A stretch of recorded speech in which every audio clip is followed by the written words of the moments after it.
and welcome to the Glacially Musical Podcast. It is beer, metal, and swearing. Of course, I'm Nick Cameron, the visionary leader of Glacially Musical, joined by my good friend, a man who always looks like four, Keefy Quadruples. How are we doing today, buddy? I don't even rightly understand what that means. Okay. Look, you know what? I'll tell you what I told lawyer wife when I made a joke, and she said, it's not funny. Don't ever tell that joke again. I'm working without a net here. So, anywho, beer, metal, swearing, and vinyl, the Glacier Musical Podcast. Thank you for joining us for the series of the early records of Foreigner. Here are the departments of the show. We got a beer check, vinyl check, news check, shirt check, meat of the episode. Now time for the beer check. The Glacially Musical Beer of the Week is Founders Brewing Dirty Bastard Scotch Ale. It is 8.5% of happy. Because we all need some happy. Right now, finger fudge pour.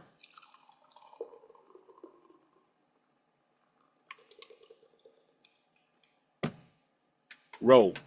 That was a that was a delightful sounding pour and pop. Um, Nothing special for me this week. I wish I had some alcohol right now. The only alcohol I have is this good old Amazon NyQuil. This episode is sponsored to you by the letters F, L, and U. I am drinking a Waterloo orange vanilla. Oh, Cheers. NyQuil on the rocks for when you're feeling sick but sociable. Third are your immersed. And Ted I Cole. wish. Yeah, not great. You know what? Let's change it up from last week. Let's bring in our secret guest, who's not a secret. Keefy pointed out that last week I wanted to bring him in at a different time, but he's excited, so let's bring him in now. Let's bring in Don de Leaumont. Happened to me on the way to the podcast. Hey, I do the talking here. We are joined by Don de la Voldemort. How are we doing today, buddy? I'm doing well. I We're am all not feeling defeated, though. That is actually, yeah, what I am, but it's you, okay. you got them Horcruxes. It's fine. You know what? The world is a giant dumpster fire, and we're all gonna go diving in it. So whatever. Fuck it. Here is the vinyl check. This week I am rocking Judas Priest Turbo. Oh, And wow. hey, you got. Let me talk. Oh, I'm Let me, sorry. I got overwhelmed here. come on, Buttercup. Let me do this. Uh, God damn it, anyway. If you ever want to hear about Scary Lovin' from Rob Halford, he sings about it on this record a lot. I'm your turbo lover. You'd better run for cover. Wow. Wow.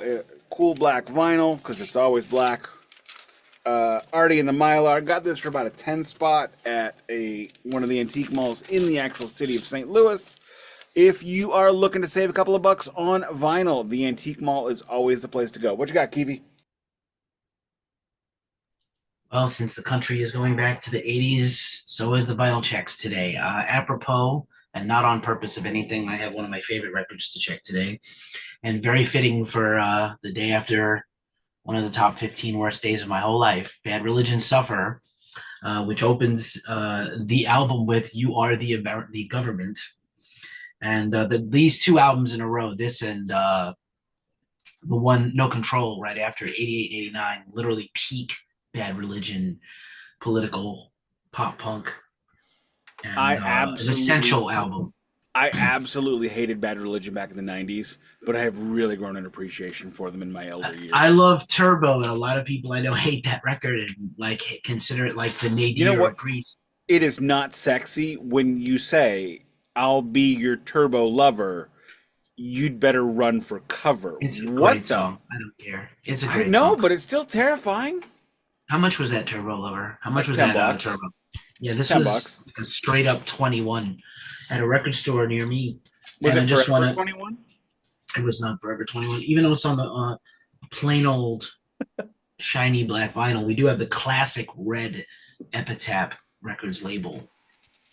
Just for the record, my Wow. copy of Fused by Iommi and Hughes, for some reason, they could not keep my credit card capture, so they canceled my order. But I No. That's dreadful. but I did find out that it is now available in America. Barnes and Noble. Nice. So I'll be ordering that shortly. I probably should have already done it. Don, I saw you go running off to do stuff. Do you have something to share with the class? I do, and I got this in a trade this week. It is the Paul Di'Anno Battle Zone What album. the fudge is that? I've never even heard of You that. never, oh my God, dude, this is a fucking classic. This is the Children of Madness Are you album. trying to get on my other podcast too, the DMA, the Department of Metal Antiquities, albums by for your favorite artists that nobody's ever heard of? I, I'm your Huckleberry, man. We'll have But to do Lulu too, though. but this is okay, anyway. Yeah, this is a reissue though. This is on that it's on the Back on Black label. And they do a lot of really good reissues. I'm always very surprised. Like the quality of the sound is generally really good. It's kind of depending on, the original source or whatever, but this is actually really cool because it's actually on a beautiful red vinyl. Oh, look at that. That's cherry red. That's Yes, it is. It is incredible. And actually, Keith, have you heard this album before? Like I know it exists. If I've heard it, it was like once 35 years ago around high school. Like it's in there, but like I don't know. So Doesn't like ring a bell. I had it on cassette when it came out. And then I was talking to one of my buddies online that I trade records with from time to time. And he was like, I got this Paul Di'Anno album. Do you want to trade for that? I'm like, which one? And he told me, I was like, I would love it. And so I ended up, believe it or not, I traded him a double of a Joan Baez album that I had. I have like 7 Joan Baez records I would have sent him to get that. And yeah, if you guys have ever like traded records with people or like bought, and sometimes people like throw like something extra in the box or whatever. I still haven't listened to this yet, but I'm trying to figure out what it is. But this one is called Captain Fuck and the Electric Bologna Sandwich. Hey, this is a family show. You got to cover that up. Okay, It really isn't though. there you It go. really isn't. How is that? Perfect. Is that good? The Perfect. tagline of the show is beer metal and swearing, and then after we figured that out, we found out we were getting probably like shadow banned because of the swear. Oh, well, so it's interesting because it's a split, and the other side is a group called Devil Worshipper, and their album title is Inverted Crossroads. So So the reason why I something to brought you think in about. early was because you weren't supposed to know that we were doing the vinyl check. Okay. I was gonna be like, "Where's your check?" And you're gonna be like, "I don't have one. I wasn't ready." And I was gonna, "Ha ha!" So screwed the pooch on that one, didn't I? Dude, I'm a spaz. The minute I saw you guys breaking out records, I was like, oh, wait, I have some I want to show. So, You know, beat you to it. yeah. I mean, you could have like listened to the show before you guessed it on it. I'm just saying. But I didn't want to. Fair enough. I don't blame Why you. would I I? don't Why? listen to it. Actually, Why that's would not true. I do listen to it every week to make sure I'm not terrible. So Uh, that's what I do. That's what I listen to it. Moving on into the news check. America's a dumpster fire, and I'm seeing Patty Griffin tomorrow. I'm done. Nice. Well, that was quite an interesting thing there. I'm sick and I'm not doing too well, but I'll say I saw Opeth on Halloween and they were magical, and I really can't wait for this new Opeth record. I have most of my albums of the year kind of locked in already, but that Opeth one feels like a special one. New Tribulation is also quite good, and I'm probably taking a little respite from shows until the end of the month for now. And then I think we can't let the have to, even though he went kind of crazy pants the last few years, we have to talk about the loss of an American icon, and that would be Quincy Jones. Quincy Jones died True at Oh age that. yeah. 91, and like most people only know him the last 40 years as a record producer and arranger, but actually he played on some of the best jazz records in history. He was the go-to hit maker and producer for countless albums I can't even name. Obviously, everyone's going to fixate on Thriller and Quincy's Mhm. own records, but actually, he worked across genres in a way that most producers don't or would not anymore. And he definitely had like a lot of grandpas getting senile hot takes the last few years. I was Mm-hmm. fortunate enough to work with his marketing team when I worked for Harman and JBL on some campaigns, some PR and marketing campaigns for Quincy's team as a client. And I never met him, but he was apparently really nice. But as I'm a spokesman emeritus for JBL. But yeah, like his fingerprints are on American music in a way that's hard to quantify beyond just the number of records and the things he brought in and did. And yeah, it's wild how much stuff he actually like. He literally worked with every great jazz band or iconic jazz artist. He worked directly with them. They would give him their songs, arrange and chart them out for our bands to play live. Like it's a practice is barely even done anymore. So like it's hard for rock fans to understand what that means because we don't do that. But just think about the fact that what you to start off the Quincy Jones in memoriam, Bill Memoriam, I don't know. You're like the first thing you said was people mostly only know him for the past 40 years. Dude died at 91. Mm-hmm. So what he's most famous for, he started 4 decades ago. We're talking about before the Beastie Boys. Actually, more than that.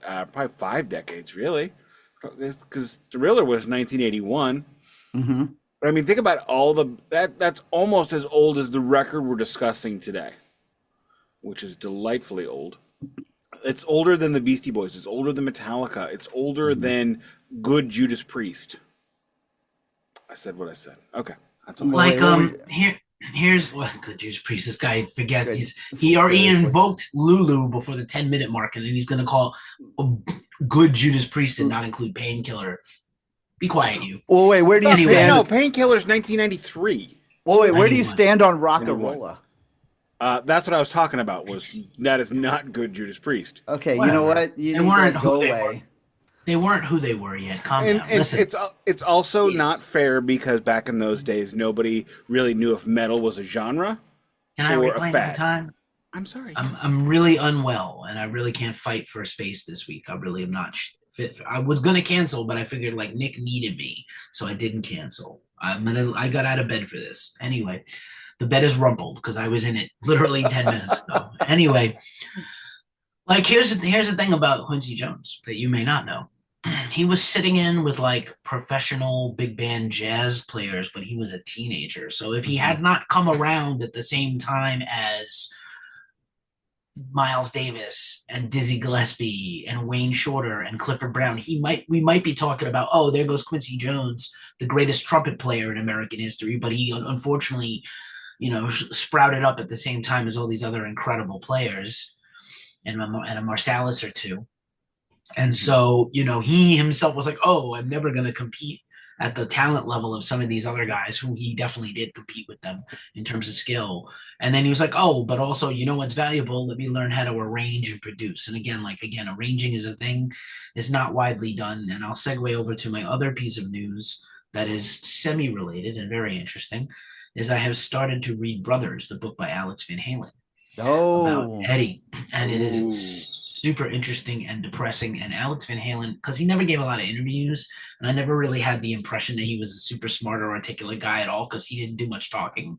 He's actually really smart and very funny and articulate in the book. And he also, their dad, had been a big band guy and taught them music. And I won't, I don't want to spoil the whole book for people or the whole story who don't know the story of the Van Halen brothers, but yeah, he's literally shoveling the stuff on everybody except Edward, and it's wild. But definitely go check that book out. Rip Quincy Jones. I don't really have anything else. Okay, I feel like trash. I don't want you to spoil the book, but does Van Halen make it? They might make it one day. I'm not sure. That Edward's a pretty neat guitar player. Apparently, David Lee Roth was so jealous of Eddie at a certain point that he would go into like pre-production sessions and be like, you got to stop that guitar stuff when you do all the time. You got to lessen it. Make it less important. I don't remember Do it as much. I don't remember where I read this or who said it, but somebody said David Lee Roth complained about Eddie marrying Valerie Bertinelli. He goes, "Oh, now this asshole's got a TV star wife? Who It's does in he the think book, he yeah. is?" Yeah, it's in the book, and he's the guy who never got married or had kids, by the way, in the whole band. Like, right? Right. Like, Yeah. he never. No one could hold me down. It's like Or maybe LSD, nobody bro. could stand you for 2 weeks. Lead That singer's disease. I that could not that was imagine standing David Lee Roth for 2 weeks. I mean, that would be a lot. Because the dude's crazy. I used to think I'd want to get like like spark up with him on a Saturday night and talk about jazz. But man, when I see that guy, I was like, I would freak. I'd go lock myself in the bathroom and just not come out at all. But well, Keefy, I'm so sorry you're not feeling good, man. I hope you do get to feeling better. We'll try to be on our best behavior. But I'm only on news. be- I'm only on beer number 2. Well, it's all right. We'll let you slide. Um, I'm on. I'm drinking a Jack and Coke out of a tumbler with a straw. That tells you what kind of day it's been, Fancy, fancy. Don, do you have any news you would like to share from the world of music? Doesn't have to be relegated to rock and metal, as you see. Yes, I Then we do actually. editorialize. Yes, I do have some good news. Some cool news. Neko Case. I don't know if you guys are familiar with her. Incredible. Saw her Like, 6 months ago with Lawyer Wife. oh, she is one of my favorites. I've been a fan of hers since probably 2002, just 2003. Incredible. Anyway, she just announced that she's putting out her first memoir, which I'm super excited about. I can't remember the title of it, of course, because I didn't write it down, but it's they announced it on her social today, and it looks like it's going to be a fantastic read. She's got a very long history of just um, working with incredible Canadian musicians, and Is she Canadian? she is. I She did not is. know that. Well, Should she's mention, Canadian, and then she lived in Tacoma for years, and I can't remember if she's back up in Washington State still, or if she's gone back to Canada. But she's basically a farm woman. Her and we her should, husband have a yeah, farm. we have one of her records, Neko Case and her boyfriends, are actually selling on Discogs right now because it's country and that is not what Lawyer Wife wanted, and I don't care. We should mention, because this is a metal podcast, that Neko Case was also the singer for the New Pornographers from Hmm. the alternative band in the 90s. So Yeah. you may not recognize the name, but she is a very, very famous person. We saw her at a place called the Sheldon, which we're going to tomorrow night, which is a lovely, lovely, lovely venue where we're seeing Patty Griffin.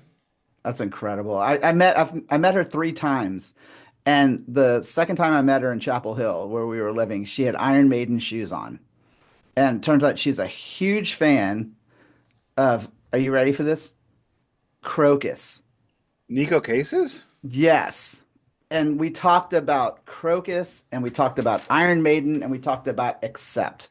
And so I was very impressed that she had, and actually, to be honest, she even covered at one of their shows. She covered Number of the Beast, which I thought was pretty fantastic. She did But not do that at either time I saw her. no, I think she's only done. I think it was like a special show. I don't remember what it was. But anyway, but that's the big news. The other big news is we're leaving tomorrow for New York City. My first time in the Big Get some Apple. salsa there. Oh, I'm excited for that. I'm excited for some Chinese food too. I heard they got some incredible takeout there. So, but we're seeing David Gilmour on Sunday, and Oh, we don't like you now. yes, dude. And I have been hearing about the shows and the reports I've been getting from friends of mine who have gone to a couple nights already. Said it's absolutely fantastic. David's daughter, Romani, is stealing the show every night with the song that she sings. I think it's called Between Two Spaces. I don't want to quote me on that, but anyway, she sings lead on a song and plays the mini harp on it. And they said she's been bringing down the house every night, and that Gilmore sounds fantastic. Um, his merch sucks, but there's a guy outside of Madison Square Garden that's selling great T-shirts for $15, is what I heard. So that's When I saw Metallica the last 2 times, there were dudes inside the stadiums with merch for $15. oh, that's yeah. I have a friend of mine who bought a Judas Priest bootleg shirt at one of the shows in Atlanta years ago, and he didn't really pay attention to the to the shirt. And we got it home. It said Judas pressed, which was pretty fucking amazing. I told him he should still wear that with pride. I make the joke about Carl Bertanonanalewski from Aqua Teen Hunger Force and his bootleg merchandise that he produced. He had the Nats jersey. It was blue football jerseys, GNATS, the Nats. Frylock did not want to buy one. Anyway, moving on to the shirt. Hey, Don. Pretty amazing. Yeah. Hold that thought 1 second, Nicholas. Of course. Don, how long are you going to be in New York for? We're leaving tomorrow and we're coming back on Monday. So it's going to be a pretty whirlwind trip, but I'm actually going to have lunch with Gail. Oh, amazing. Yes, on Friday. So I'm super excited about that. We'll be Gail sure to Worley talk of the Worley gig, which you should all go follow. I was going to say, Don, I will make you some recommendations as you're going to visit my hometown, and I was there a year ago. I'll make you some recs. Yeah, please do. You're from New York? Didn't you know? I'm from No, you never talk about yourself. Never, ever. Not once. Well, imagine being a stoner and being super confused when, like, Keith and I first started talking. And I sent him a copy of my book to New York. And then we were talking one day and he's like, oh, I'm in California. And my first thought was like, did I send the book to the wrong address? Or like, and then he notified me that he was now in California. So he's a California boy with the rosy cheeks. Look at that. Yeah, it's pneumonia. Don't worry about it. Go ahead.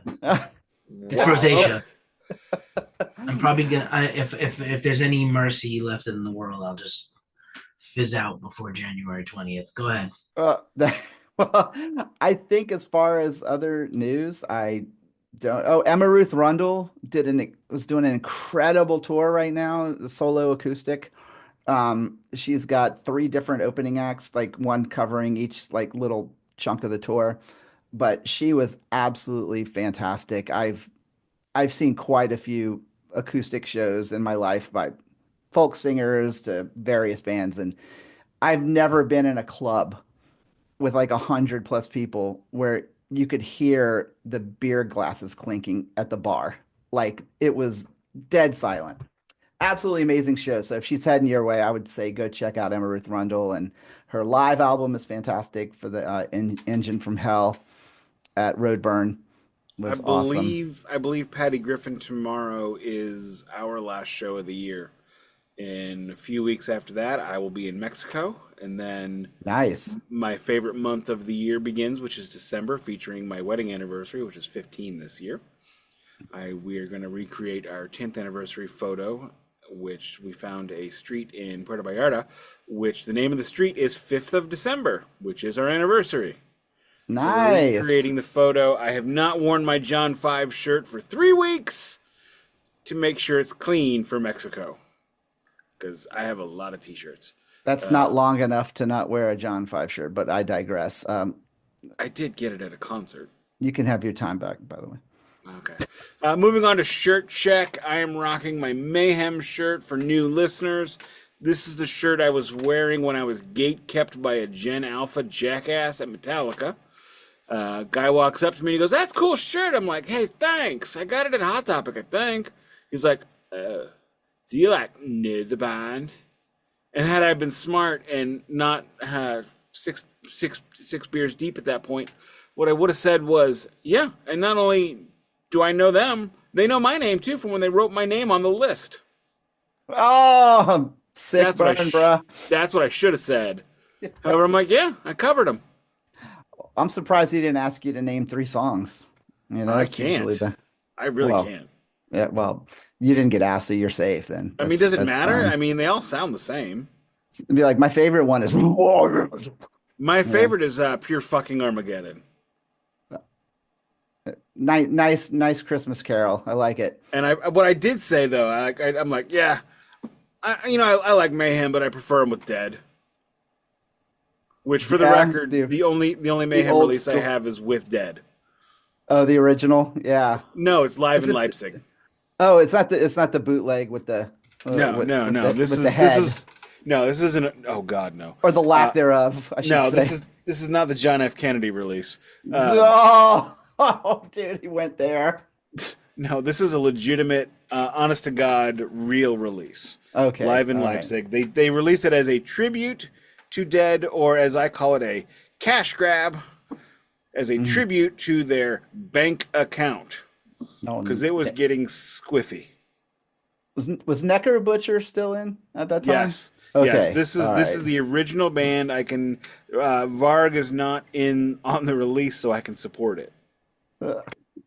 Fun fact: when I forgot to mention this because I'm unwell. Opeth was for Halloween. They all wore corpse paint, and they were famous black metal icons. And Michael Ackerfeld was painted up like Dead. Oh, I bet that and was fucking and incredible. and Friedrich was painted up like a bot. So like you can't get better. I mean, like it doesn't even matter. I don't know why. For whatever reason, Martin, who was dressed up, he had like a weird blue, like a Where's Waldo hat, but blue. And Michael Mhm. goes, whatever the fuck he's doing over there, I have no idea. Martin's a strange one on the bass, but as you When can I see, you might be able to ascertain we are painted up like our heroes. That's when incredible. I saw Mayhem, when I covered him, when I reviewed him for Playback STL, which was a free website that I used to write for, I was the metal guy because nobody liked metal but me. Um, Necro Butcher was the only one not wearing corpse paint, Oh, that's fucking hilarious. but he was wearing a robe. So he's like if you picture Futurama season one, the robot elders on the bot planet, Fear of a Bot Planet. That's what he looked like. He looked like one of them. He just looked so stupid because he's in this robe with no paint, and everybody else is wearing corpse paint. The guitar player was an African American gentleman who had a really big noggin. It was all corpse painted up. Of course, you had, oh god, what is the singer's name? Attila. Attila. Yes. Yeah. Yeah. His makeup was like all over his head. His head was shaved, bald completely, and the corpse paint went from neck to back of neck. And then I assume there were other guys too. Did you At guys least happen one. to see the documentary? Not the documentary. It was that biopic. It Yeah. was Oh yeah. Lords of Chaos. Was it Lords of Chaos? It Lords was of like Chaos. Yeah. I felt like I was not supposed to like it, but when I watched it, I thought it was pretty fantastic. And My to me, only Yeah, I my was only like, if issue that with was that one of those introductions to me, if that was someone's first introduction to that band, I thought that was pretty cool. You know my what I issue with mean? that movie was that I felt like they made the violence extra super ultra violent, which was unnecessary. Oh yeah, yeah, Other well, than that, it was a I great movie. I saw a screening of it with Jonas Åkerlund, who again was in Bathory and knows yeah, those guys personally. And obviously everything from the casting of a Jewish guy to play Varg, it was all done to clown Varg, a lot of it. yeah. Um, it's not very closely related to the actual events or the book itself. That is very well also I could not divisive. get through the book. I tried. Yeah, I read the book. It's difficult, but I haven't. What made it difficult? Because I haven't even. That's on my consideration list. But is I it mean, I'd just? say read it if you're into black metal. I would definitely. It's worth understanding what like I think it puts kind of a patina on everything. It's told in a way that is like, again, if it's not told from the point of view of someone that lived it and it's an outsider, they can speculate, they can surmise what they think it was all about, but they Yeah. didn't live it. I have also, in my extensive time doing what I do, I've talked to many people who were close friends of that community and in that Mhm. community and members of that community, Isan and Yarla from Vride and all these bands that Yeah. lived this shit from Oslo, literally Hmm. lived it. And you know, a lot of them will tell you, listen, I was a mixed up 15 or 16-year-old. I don't know anybody whose brain is fully formed at that age. I made some mistakes. We all made mistakes. I wouldn't be that person now. I would never do and say those things I did back then. I have a lot of regrets, but at the same time, it's like culturally, and look at the society we were in and what they were doing to us. Hmm. And we felt like it's not enough to just be angry and talk. We needed to do stuff. And Yeah. maybe we shouldn't have done the things we did, but we were spurned into action, which I always find very interesting. I'm glad that Neseblat, which is where the Black Circle is, the record store Hmm. today, where Helvete was back then, is now Yeah. rebuilt after an electrical fire earlier this year. Friend of the show, Danny Nichols, when he wrote for me, did a pictorial on the record store because he went there in Norway. Yeah, Omar Cuttis also went there and brought me back a patch I have on my vest. But my goal is to go there myself. It's still back up and running. And, is that creepy basement still there? Yes, God, that's I hope so. Like the fucking coven that was down there. If it's not there, why even go? That is like one of the things I would just love to see is that record store. All righty, let's let Keefy have his shirt checked now, so it's not forgotten. Yes, I'm trying to see what it is. Oh, it's the Fillmore, San Francisco's the Fillmore, aka formerly the Fillmore West. Nice. And now there's a Fillmore everywhere: Philadelphia, Baltimore, New Orleans. We don't have one. North Carolina. There's one in Charlotte. Yeah. They should take the old American theater and turn that into a Fillmore. It's like a 120-year-old vaudeville theater. Turn that into something. Bring it back. Keith, over there, does the Fillmore have like a smaller venue with it as well, or is it just the one? Because in Charlotte they have a smaller, like detached venue called the Underground, and it's kind of like that's where, like, I don't know, like I saw Sabaton there years ago, and so like those kinds of bands pulled it. It's a great room, but man, the Fillmore is just. I really wish I could have gone to the Fillmore. When you think about the bands that have played there, it's just anybody you like has played there, on the way up or down. I remember talking to JJ French from Twisted Sister one time, and he told me two of the best shows he ever saw at the Fillmore East was. One of the best shows he ever saw at the Fillmore was the Grateful Dead. The worst show he ever saw there was the Grateful Dead. So he was that tracks. That makes a lot of sense. And also I hate JJ French, so we'll talk about that another time. Oh, blasphemous. Oh no, it's not blasphemous. I didn't know anybody had any strong feelings about JJ French, period. That guy sucks. I want to hear this story because I had a really good experience with him, so I'm curious. I'm glad you did. You know who didn't have a good experience with him? Anyone that ever worked with him in the music business. Anyway, I've heard from all the bands he ripped off, all the S7 Dust. How many houses of money worth that JJ stole from him? I have heard that though. So, well, shirt check for me is just my beautiful Lizzo shirt with the Ozzy logo. Oh my God, you were just triggering Keefy right now. You know, made by I don't dislike Lizzo. Made by Claus Eichstadt of Ugly Kid Joe. It's like a reference wrapped in a burrito. Seriously, he has a website, Mock and Roll Tees. And linked it in the Big Kiss roundtable. You were he's got some incredible mashup like logos like this and a hell of a guitar player and a nice guy apparently. Oh, he's such a nice dude, man. And you know, even if he wears jogging shorts and knee-high socks on stage, still love the guy. I have a lot of questions to that statement, but I do not want the answers. So all right, I might not want to give them to you. Is there anything else we should say before we get on to the meat of the episode? Nick, tell us about 1978. Yes, 1978. Please. Think about all the great records from that year. Do you have the list, Keith, or do you want me to do it?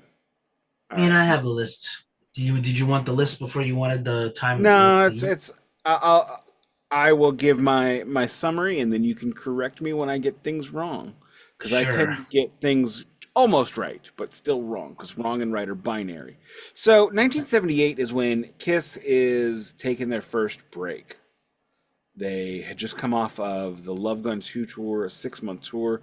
They dropped Kiss Meets the Phantom, which I have, not on vinyl, but on cassette tape. I have a VHS copy of it, which I found at a flea market for $5. I bought it, even though I have no VCR. You're muted, Saul. Is it the original film, or is it the one that was like I have one that came out with the box? I have the official VHS copy of Kiss Meets the Phantom. Keefy, give me a pause. Give me a quick pause, Keefy. All right, so here is my official copy of Kiss Meets the Phantom of the Park. This is not a bootleg. This is the legitimate home video release from the early 80s. I've never watched it. And the asshole that watched it last did not rewind. I don't know if anybody's... I don't know You're if gonna anybody's pop aware, that but in. Be Kind, Rewind. You're gonna pop that in. It's gonna be some dude's parents' homemade porn video. I don't have anything to pop it into, so it's not. It's Schrodinger's kiss porn. It's either right now it's both a couple of parents from the 70s boinking and Kiss Meets the Phantom. It could be either one, so it's both. Or it could be one of those things that if it was a really shitty tape, like you got the video of that with the Kiss dialogue under it, you know? Oh damn! It does have some tape on the little tab. That's I'm where kidding. you It know. doesn't. It doesn't. But for all I know, this thing could be completely ruined. I have no idea. I haven't. Is I've never watched it. is the box sticky, Nick? I mean, I'm sticky, and I've held the box, and now the box is sticky. I don't know if the two things are related. It could have been sticky before I touched it. How did I get involved with this? You encouraged me, and I love it. The thing look, is, there's very few people I look forward to talking about being sticky with. The thing about me is, once you encourage me, I get excited, and then that's contagious. And then all of a sudden, you have committed to a month of talking about a band you hate. Oh, that's why I've been trying to put earworms in your head, man. You know, so You haven't done it yet. earworms in your head, headworms in your ear, something like that. Wait, is that like the Independent Worm Saloon by the Butthole Surfers? Or like, Ooh, we should do a series on the Butthole Surfers. no, we should not. I actually did see the Butthole Surfers like back in 93. It was when they did that tour with Stone Temple Pilots. They did like They a did a tour with Stone co-headlining Temple tour. Pilots? Yeah, they did a co-headline shed run Oh, with neat. Stone Temple Pilots, and All I right, actually went to see them. And anyway, my buddy got hit with a bottle that Gibby Haynes threw into the crowd. One dude a couple of years ago got hit by a bottle that Ace Frehley threw into the crowd, but it was a water bottle that he had drank all out of. And apparently Ace can't throw. I'm sure that guy got very sticky catching that bottle. Ew, ew, ew. I don't want to touch anything Ace Frehley's touched. Race really? You mean? Oh, come on. I choose to believe that he just got Fox News did. I want to believe that old Ace is in there and not dead. And he's not this wackadoodle nut bar now that thinks Fox News is unbiased and Newsmax and OAN is the AP. Mm-hmm. Moving on, if I may. So Kiss is on their break. They're going to come out with the solo records. Led Zeppelin is 6 months away from doing their final tour, which barely even goes. Metallica is gestating in California. Judas Priest is existing in Rockarola. I believe Defenders of the Faith. I don't know the early Judas Priest discography very well. 78 is Defenders? Would that have been Sin After Sin? I don't know. I'm gonna fact check you. Just might be Live in Japan. I think Live in Japan was in the late 70s. I have that on vinyl. Was that also Yeah. Alice Cooper is headlong into kind of a squiffy era in his solo career. He dropped Welcome to My Nightmare in 1976 with Bob Ezrin before Bob Ezrin goes on to work with Kiss. And he is now doing like things like Goes to Hell and From the Inside. And he is about to just screw the pooch in his completely forgotten era when he remembers nothing because he was drunk for apparently 6 years straight. the blackout era? Yes. He was doing 8 balls. He was doing 8 balls and whiskey. How many 8 balls? Oh my God. Probably like 8. Would have been like 8 balls a So day. is 8 balls just one ball? No, it's 64. 64 balls. Divided by 2. That sounds like a sausage fest. It was a fest of sorts because it must have been because he recorded 4 albums. He has no. Yeah, one of them is doing. Flush the Fashion. Previous podcast subject on the Department of Metal Antiquities. Alice Cooper, Flush the Fashion. Have you ever heard that thing? Yep. Do not. Got it. Well, wasn't it that whole? What was it? It was Flush the Fashion, Dada, Zipper Catches Skin. There were like 5, I think, actually. Was From the Inside considered? Because I No. thought From the Inside was like when he got when he came out of all No, that no. crap, From the Inside or- predates. Oh, that's what it was. That's what it was. Because that was From when the he was Inside like, was the yeah, first time he tried to get sober, but this is before rehab was a thing. So he went into a sanitarium. He went into a yeah. nut house, And then all he his wrote songs were based around like people characters in the nut house. Yeah, it's yeah. kind of a neat. It's kind of a neat thing. But he also did Alice Cooper Goes to Hell. So Alice Cooper's career is kind of going to hell at this point. He's about to fall off a cliff. The Deep Purple has completely exploded at this point. Richie Blackmore is not even in the band anymore. Deep Purple Mark IV has completely exploded because Tommy Bolin. Yes, Tommy Bolin. Tommy Bolin had died, and then Yeah. David Coverdale is about to form Whitesnake. Glenn Hughes is. Did he go back to trapeze or no? Yeah, he did go back to trapeze until Okay, they kicked yeah. him out because he couldn't get off the mountains of cocaine with Dr. Roxo. I'm Glenn Hughes and I'm on cocaine. I do cocaine. Okay. That's incredible. Hey, Keith, can you do that voice that high right now? No, just kidding. Cannot. So, and Nick, 78 for Priest. It was Stained Class. oh, that's the one I want. You know why? Because if you listen to that, you'll kill yourself and then they'll get sued again. Oh, yeah. Well, It's better by you, better by me. But I mean, I've listened to that song about 50 times and I'm still here. Dude, I listened to Suicide Solution a million times and That song's about booze and I'm drinking booze, so it doesn't have any effect, clearly. no. Oh, and on top of that, Killing Machine was released, which ended up being Hellbent for Leather in the States. Did you ever see the Ozzy Osbourne self-made documentary, Don't Blame Me? Yes. They I did. talked to the prosecutor in that case, and And he he goes, said- then I heard. He goes, this is only going to work on YouTube. Everybody there is going, Ozzy. And as you can see, this is clearly the sign of the devil. Yeah, No, it's see, not, sir. there's the This is the sign of the devil. This is I love you.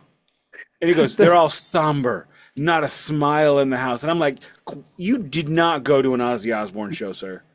Well, the best part about that was because after he said that, they showed a clip of the audience and at a show, they were all like, yeah. Yeah, Ozzy Osbourne shows were not scary. They were goofy and a little bit cheesy. Sure They as were hell weren't somber. You no, know, they like- were He was ridiculous dressed like parties. He was dressed like Liberace's less masculine brother. Come on, guys. Oh my Like, God. he was- When I the when I Killer saw him Bees on the era for Ultimate- Ozzy. Oh God, when I saw him on the Ultimate Sin tour with Metallica in New Orleans, it was the first time I saw Yeah, Killer Ozzy. Bees. Yeah, and it was because he had the yellow and black thing. Yeah, And yeah. He had that came out of that big, goofy looking Ozzy like bat thing, and it opened up, and he come out, and he was like sequenced, and his microphone, I will never forget this, had like silver fringe on it, There is and- nothing more somber and he was like than this. sparkly silver fringe on a microphone. That is just Black Mass stuff right there. When you see that, it's going to be a downer. There's probably 6 funerals lined up all in a row right now. Well, it's like Hail Satin, the softest of all deities. Hail Satan, in silk we trust.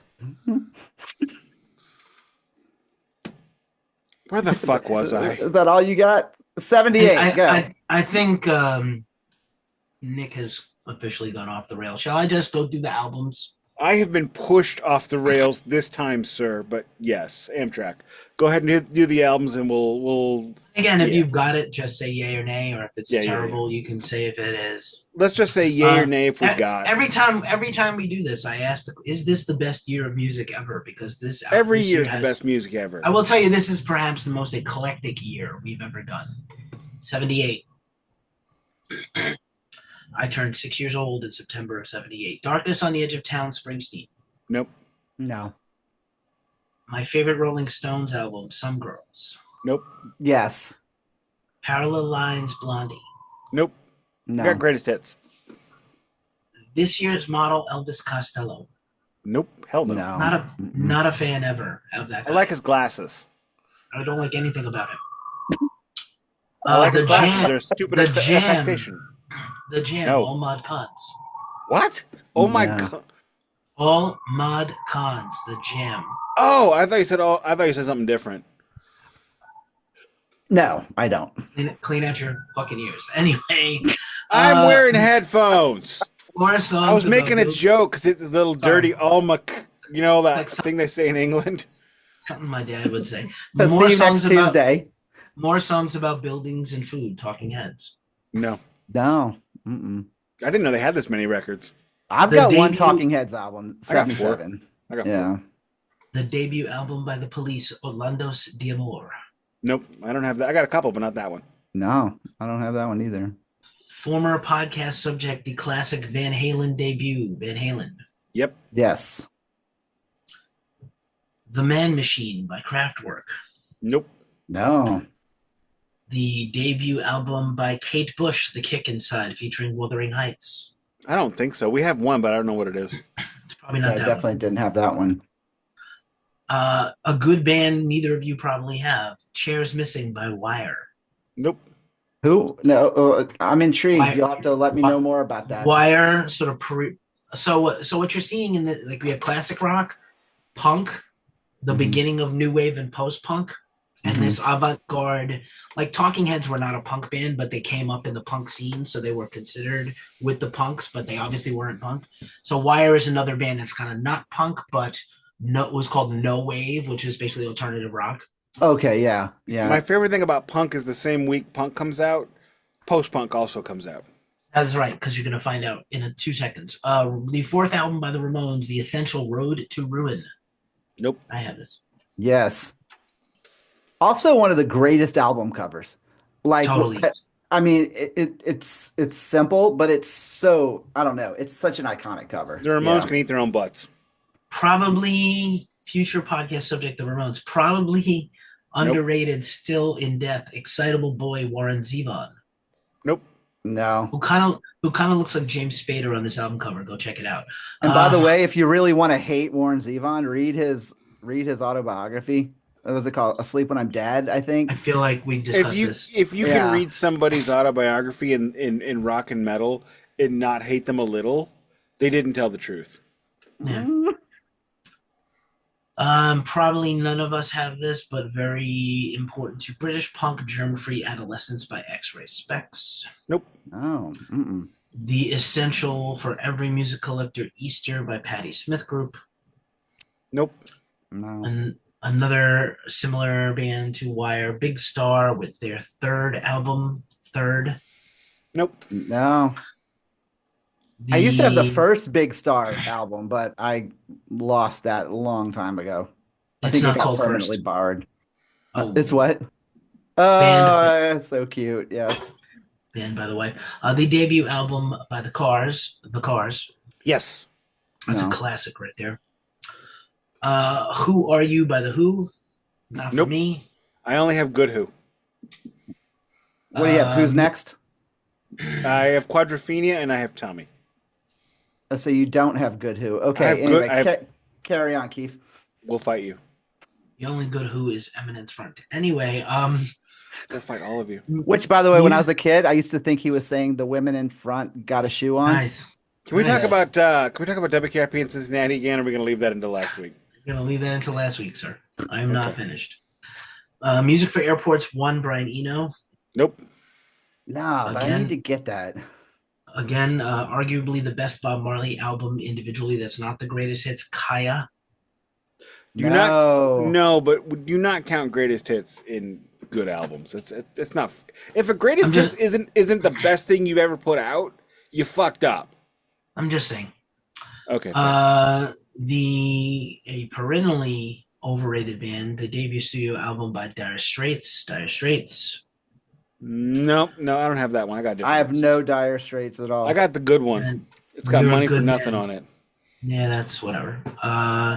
Give them enough rope by The Clash. Their second album, pretty solid. Nope. Stained Class by Priest, as previously discussed. Better by Yes. you. Arguably the best album by Billy Joel. Don, no comment from you. 52nd Street. Nope. No one disparages Billy Joel on my watch. Neil Young, Comes a Time. Meh. Fuck Late Neil 70s Young. It's not good. When was that? Ouch. When was that one? 78. That 78 was All of that these are 78. We're doing no, I the mean, year. was that like between like On the Beach and all that shit? Like that Maybe. I'd have to look. he did all that yeah, that was some like weird way, shit. way too much time spent on Neil Young. Moving on. Yes. Jesus of Cool, Nick Lowe. Great album. I am the Jesus of cool, yes.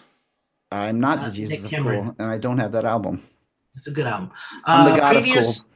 Previous podcast subject in a vinyl check from Nick's late father-in-law, Stardust by Willie Nelson, which is a horrendous album. That was from my uncle, my late uncle, not my late father. He was trying to sell out hard and failed massively. Yeah, but it's still kind of good. No, it's not, man. That's one of those albums that some people always say that, like, this is a good album, and they give it to you. They go, "What did you think?" And I go, I mean, like, it didn't skip. Wow. Yeah. It's got great fidelity. Sounds amazing. I'm gonna try to whip through the rest of these. The Modern Dance by Per Ubu, decent. Nope. Mm-mm. Are We Not Men? We Are Devo by Devo. Nope. No Devo. Nope. I need No to get Devo. Devo. That's a shame. We should do Devo as a run. We should. Ooh, that would be fun. I could do that. City to City by Jerry Rafferty. Nope. I believe Baker Street is on that album. Stranger in Town by the Seeger, Bob Seger. I've only got 2 live records by Bob Seger. It's not Yeah, a no, lot. I don't have those. Yeah. Blue Valentine by Tom Waits. Nope. No Tom Waits. No Tom Waits either.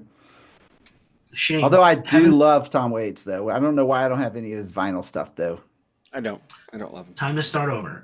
Heaven Tonight by Cheap Trick, solid. I had that, but I got rid of it. I am not a Cheap Trick fan.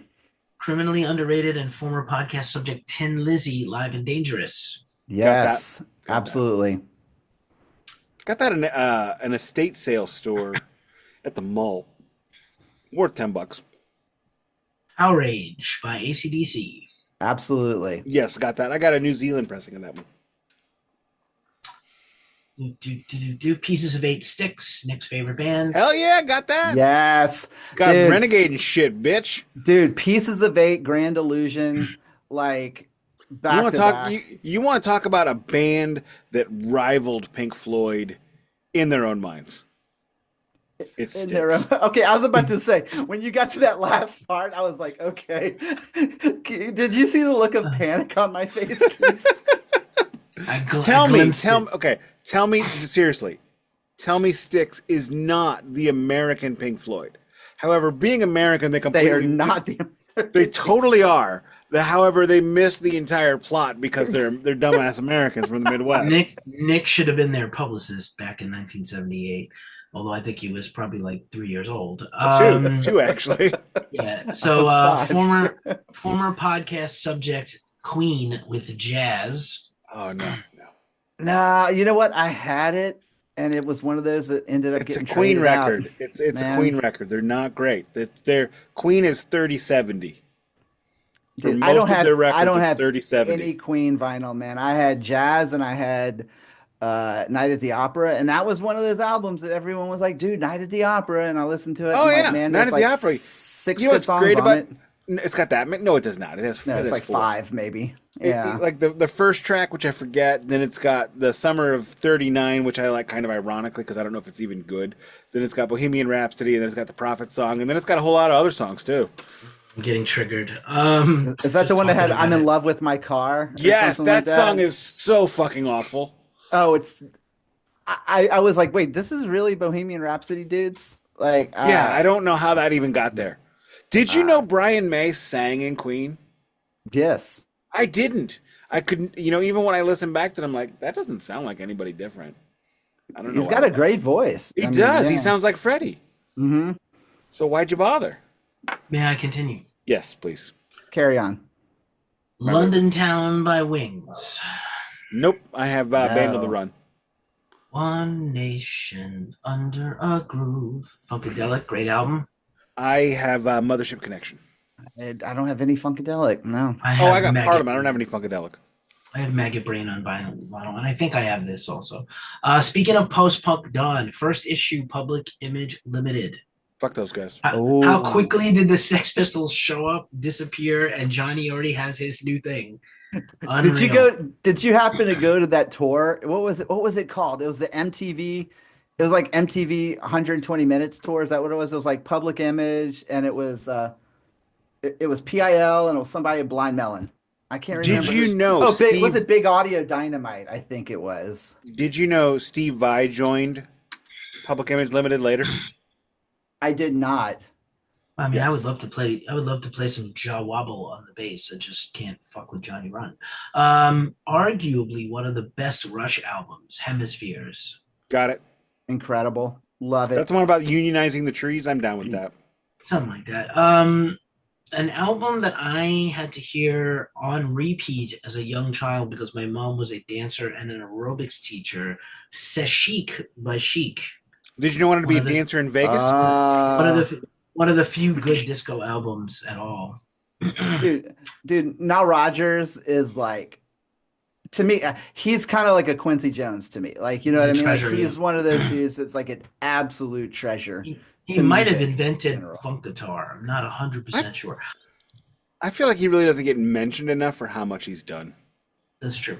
Long Live Rock and Roll by Rainbow. Yes. No, I don't have that one.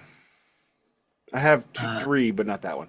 Favorite Wait album a minute. of- Wait, Long Live Rock and Yeah. Okay. Yeah. I've got that one. And No, I have Rainbow two. Rising. I have. That's the last Dio Rainbow, I think. Is that the? album. Wait a minute. What's it called? Long Live Rock and Roll. What's it? Is that the gray cover? It's The the one that beige. looks like it's drawn. Like it Drawings. looks like artwork. Yeah. Hang on, I might have that one. Yeah, I have that one. I have Yeah. that one. I apologize. But seriously, folks, by Joe Walsh. Oh, I thought we were gonna do Monty Python. Nope. I Oh, wait, refuse to have anything Eagles related. Really? Yeah, you only hurt yourself, bro. with As I like within to say, 180 miles. no You Don Felder, no Eagles. You're only Anyway, hurting yourself. The Eagles are amazing. No, they're not. But you know what? I saw Don Felder with Sticks. I saw Don years Felder ago. with Sticks. He played Hotel California, and Tommy Shaw came out, and I'm like, Tommy Shaw! Don The only- Felder. that was the only song of his set we saw. We like it was at the Casino Amphitheater, right? So we got on we're having a couple of drinks where it's cheaper and heavier, and then we get on the shuttle to go over to the show. We sit down, and I look up and I go, "Who the fuck's that guy?" And then he's like, "I'm gonna bring out some friends. We're gonna play Hotel California. Kick ass. Now go away." Oh my God. He had a backdrop that was like, it looked like the cover of Hotel California. Yeah, I saw and that it too, said like 2014 Don or something. Felder on it. And Now it looked go like away, it was, Peter Frampton. I got shit more to say to you. dude, it looked like it was airbrushed in Panama City. Oh, Panama City, Panama, or Panama City, Florida? Panama City, Florida. The bad one. The capital of airbrushed. The Girls Gone lovers' Wild spirits. capital of the world. Absolutely. I'm going to Absolutely. just jump in here and say that Tommy Shaw's mom or wife did not scream out at the top of their lungs, Tommy Shaw, like Nick just did. Anyway, Eat your own butt. The Tommy Shaw's a previous- national treasure. previous podcast subject and horrible album, Never Say Die by Black Sabbath. Oh, I have that. Oh God, I literally buy the thing. I'm at Joe's Records. The dude looks at me and he goes, "Can you believe there are people that don't like this record?" And I look at him and I go, "Yeah, it sucks." Okay, so you know what though? I do not like that out, but Air Dance is one of the No, it isn't. weirdest songs that Oh, I it might be like. that. No, you should not like it. There's I nothing good in don't that know record. why. It's like super. I don't know. It's like super, but everything else is just like I don't know. Like So Joe Bonnie Records Blade. looks at me and he goes, "If you think it sucks, why are you buying it?" Well, because I noticed like 2 weeks ago that I have every Black Sabbath record without Ozzy. Now I feel like I'm disrespecting Ozzy, so I got to fix it. don't you just love swinging on the chain though? I don't know. I hate that whole fucking record. It's terrible, top to bottom. Last The few for sound you of a guys. band breaking up. Yes. Yeah. Last few for you guys. David Bowie narrates Peter the Wolf, which I had as a child. Oh, that would be interesting. No, but I'd love to hear that. I would love to hear that. Speaking of David Gilmour solo LP. Got David it. Gilmour. Oh, I think that was the first Pink Floyd solo record I got on vinyl. Which one was the self-title? Yeah, self-titled. Okay, because I have About Face, which I have that too. I'm trying to sell it. It is not good. it's I mean, it's great. You should buy it because it's great. how much you selling it for? $15. Yeah, no, not at all. One of the 19 Peter Gabriel albums named Peter Gabriel, but this is this one. Look, if it ain't selling England by the pound, I don't care. Peter Gabriel. The ill-fated Sgt. Pepper's album. I Movie? bought that for my Oh, kid, and the soundtrack. she will not listen to it. I might take it back just to have it, because I mean that's just oh my god, that movie is. I tried watching that once, and they hired George Burns to narrate it because the people who made that movie were so drunk and high. They watched back the dailies and they're like, "What's happening?" So they had to get George Burns to narrate it so people would know what was going on. I just don't know on what in what cosmos somebody thought that was going to be a good idea, because I was You know like, what? Say what you want, but the Aerosmith cover of "Come Together" is literally some of the 3 minutes and 30 best 3 minutes 30 seconds ever pressed to vinyl. I'll give that to you. I do love that cover, but you know what I don't love was the Bee Gees with the "I Want You." She's so heavy. I haven't heard it. Oh my God. I mean, I did, but I mean, I watched the movie. You know what? I'm gonna go ahead and take that record back from the kid and check it next week. Last three. That's on you. Okay. Rick Wright's Wet Dream solo album. Got it. Less known. Very good record. Very atmospheric. Another Absolutely late beautiful. Another late 70s terrible Yes album, Tormato. Have that. That's not terrible. It's a Yes album. All Yes albums sound the same. It's not that good. And last and never least, all 4 Kiss solo albums. I got Ace. I have. The other 3 are terrible. Actually, I'm gonna challenge you on that. Paul's is the better of the 4. Hi, you're on drugs. Well, I mean, I am, but Yacht Rock only for me. No, it's.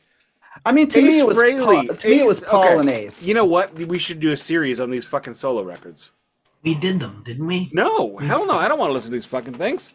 No, I thought we did them. No, we did not. We did like an episode where we talked about them. Did we? I mean, we didn't do like a series. You don't listen to Peter Criss singing "Tossin' and Turnin'"? I actually like that one. Don't. Okay, in the first Arena Football video game, Kurt Warner's Arena Football Unleashed, there is a play called the Chris X. And whenever one of us, my best friend, the minister, whenever we play that game, if we use that, we look at if it works. If we get like a positive game, we look at it and go, yeah, how you like that? That's the sugar Papa likes. Oh my God. Jesus Christ. Superstar. So terrible. Oh, I forgot a few more. Hold on. Just to keep piling on the pain. Quiet Riot, previous podcast subject. Quiet Riot. God, why would you even bring that up? Wait, which one? Which one, Keith? The Japanese bullshit. Oh, that. There's 2 of them. You ever heard them? Don't. They are just terrible. They were one of those things that, like, you know, when I used to just be a completist, you know, where you were like, you know, before I got even crankier than I. You never had those. No, I totally did. I had them. They were bootlegged. They were bootlegged. Okay. Yeah, they were bootlegs. But like, it was one of those things where, like, I had, you know, as a completist, I wanted to have everything. Oh my God! And they were terrible. Yeah, they absolutely horrible. Quiet Riot, the first one, is quite possibly the worst record I have done on a review on. It is just truly, truly awful in a way that cannot be described. Quiet Riot 2 at least has some things that later become good things. So you can like, oh, Big Black Cadillac, that gets great in 4 years. That's the one I remembered was that. Yeah. And then it's like, oh, I know that song. That became Diary of a Madman. And then everybody was like, ooh, Laughing Gas, ooh. God, those albums are terrible. Yeah. Sadly, Eric Clapton backless. Good album, bad guy, bad person. I file Eric Clapton with the Eagles, so no. Ouch. That hurts. Okay, you know what? You're not allowed to be in the Goodfellas movie. Oh, well. Doobie Brothers Minute by Minute. No, I don't have that. Good one. And Susie Quattro, If You Knew Susie. She has a No. brand new album out, by I the way, don't right know now. that one. Are you Something like kidding? 75-year-old Susie Quattro just put out a new album. She's still a How thing? is it?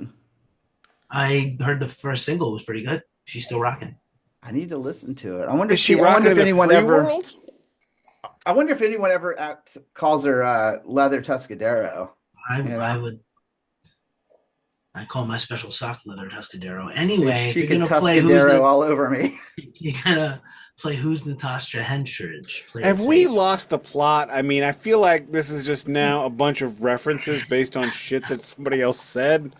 And you know what? I realized as I'm listening to the Mobbed Up podcast, season 2, I need to actually watch The Irishman because apparently Martin Scorsese, Robert De Niro, and Joe Pesci have just done these series of mob movies, and I have not seen most of them. That's crazy. Anyway, yeah, I've been telling you for like 2 years to see The Irishman. You don't listen. I know. And I don't. I floated trying to watch it when I was there, and it is too long. It is 3.5 hours long. You're never gonna get through it. Oh my God. I got my through ADHD Casino. couldn't handle No, it. I will get through it because Lawyer Wife is going on lawyer retreat this weekend. I thought Killers of the Flower Moon was beautiful, but excruciatingly long and slow. And The Irishman looks Oh, like a that's manga by hysterical. comparison. Lawyer Wife is trying to get me to read that book right now. Well, if you read that book, you're going to be really angry. So I would suggest maybe not read the book and watch the movie. Why would I be If, angry? if you're disappointed in America now, wait till you read that book. Oh no, America's a dumpster fire. It always has been. I can't handle that. We man. we have delightful respites from the dumpster fire, but you know. Well, so what do we want to talk about? Florida 2, Double Vision. Like, oh So- my God. I guess the best thing we can say is right now, 1978, based on the albums that you read off, 1978 is a very weird time. We are now getting into an era where top 40 is not one genre or two genres or three genres, but 40.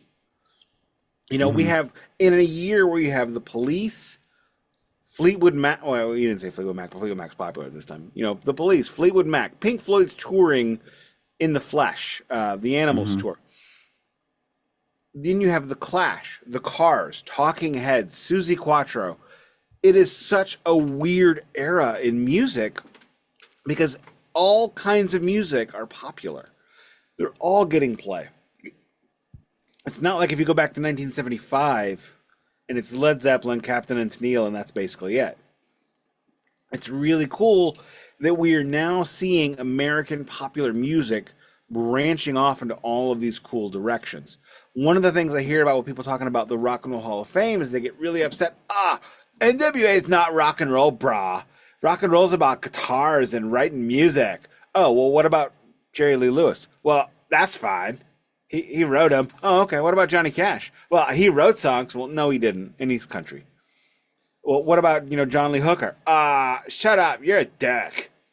And so I am a dick. But rock and roll to me is a catch-all term for music that's not the arts, not the stuffy arts. You don't see it with the symphony unless Ben Folds is playing with them too.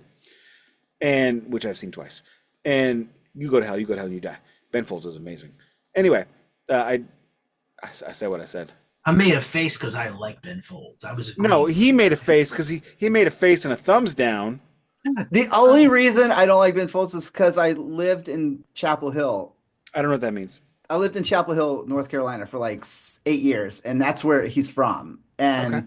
so when you live in a town where all you hear is Ben Folds in every bar you go to, Okay. and Well, you know what? actually- I have eaten fried chicken in a city that he sang a song about. He got the name wrong. I He called it St. Effington, and John it's Mayer actually boned in Effingham. high school. Oh yeah, well, I was standing outside of a bar in Chapel Hill one day talking about how much I fucking hate Ben Folds, Okay, you know what? and You guess are who was getting standing behind me? Was it Ben Folds? It was Ben Folds, That's amazing. and he tapped me on the shoulder and he goes, "Thank you," and I said, "Ben Folds." I turned around and walked off. Baller or cowardly. My first dance with Lawyer Wife was The Luckiest by Ben Folds. That is a good song. That is a good Actually, he up- has some great songs. to Right be there, honest. up there on the wall where you can't see in the video, is she got me like one of those Facebook things that has the lyrics to the song and our wedding date on it. So Oh, We did not see Ben Folds this year because we went to 25 concerts, and we spend a lot of money at concerts. Where was I? So anyway, it's a good year. It's an interesting year, and the world is changing. The world of music is changing. We are about 8 weeks from disco being so popular. The Stones, Alice Cooper, and Kiss all dropped disco tunes.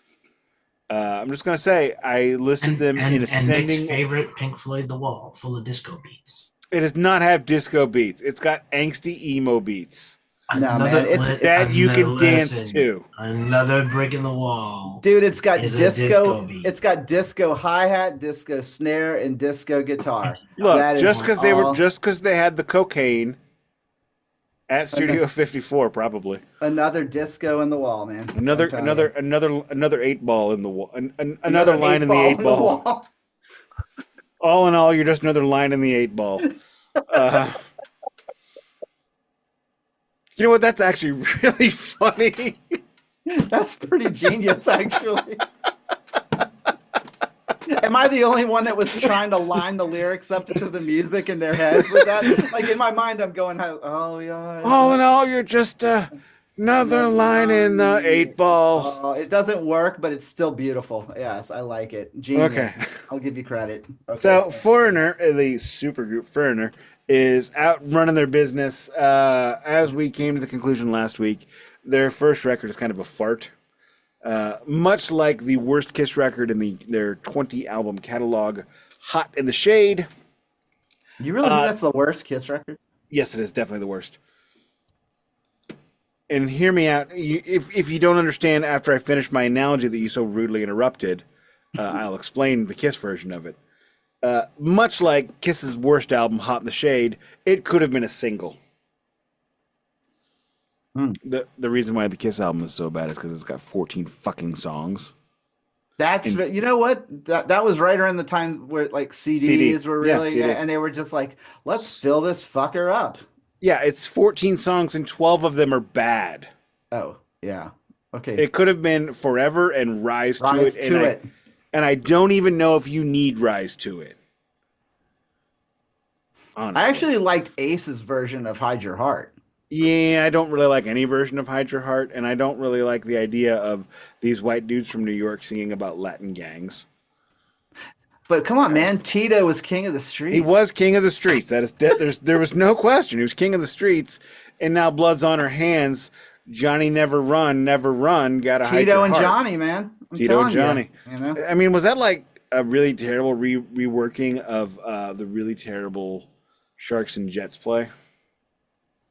The Sharks and the Jets play. Keefy, help me out. Is that a sports thing? West Side Story. Thank you. When you're a Jet, you're a Jet. Oh my God. I saw that, and I'm like, this is the dumbest thing I've ever seen. I mean, it's as hackneyed. You are insulting Leonard Bernstein. Stop it. It's as hackneyed as an 80s sitcom. I said what I said. Bob Fosse, be quiet. No, Diane. I only respect Diane Fossey. Look, I remember watching that movie in school. No, I saw it on stage. No, we saw it in school, and a buddy of mine was laughing his ass off, and the teacher paused the movie and says, "Todd, what is so funny?" And he was like, "That dude just stood in the middle of the street and yelled Maria, and one woman stuck her head out of the window." I mean, that is accurate. Because you know what? No matter where he was, it's going to be like Puerto Ricans and Mexicans and Italians. And the teacher goes, it was beautiful. The first time I met them at the wedding, it was the first time I met all of them. And all of their sons were named Peter and Paul. And they were all married to girls named Maria. By the time I finished meeting them all, I thought I was drunk. Marie. That's amazing. Marie, not Maria. I'm going Marie, that's what it was. It's funnier in this instance. Okay. This is my nephew Paul. I mean Peter. I get confused too. Vino. You know what? Now I turn my back on you. Gentlemen, thank you for continuing to bring the joy. Because you know what? I love it. This is a fun time, fun boy podcast, and we want everybody to giggle and laugh. So, as we all basically agreed last week, the Foreigner studio debut was basically a fart in a diving helmet after the first two songs. There was really nothing after the first two songs that were really required. Thankfully, they took a little bit longer than a weekend to write this one. And it's the 70s. And what do you do in the 70s if you're an artist? Cocaine.